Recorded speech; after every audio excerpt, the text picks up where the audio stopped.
আসসালামু আলাইকুম রহমতুল্লাহি ওবরকাত। আজকে চলে আসলাম আমার বোনের শ্বশুরবাড়ি। আর এখানে হচ্ছে বিশাল বড় একটা প্রজেক্ট, এই প্রজেক্টে ঘোরার জন্য আসলাম। আর আমরা সবাই এখানে ঘুরতেছি।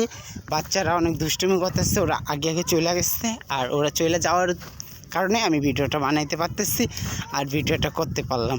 আর নয়তো ওদের অত্যাচারে ভিডিওটা করা হতো না। সো দেখেন কত বড় প্রজেক্ট, এখানে মাছ, অনেক মাছ আসছে। তারপর হচ্ছে গিয়ে এটা হচ্ছে আমার পিছনে কেউ নাই, সবাই আমার সামনে। সো আমি ওদের সাথে এখন যাব, ওদের সাথে ফটো তুলব।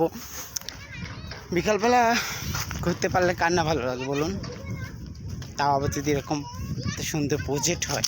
আর এখানে অনেক বাতাস, আপনারা দেখতে পাচ্ছেন যে গাছের পাতাগুলো অনেক লড়তেছে। সো সব কিছু মিলে জাস্ট ওয়াও।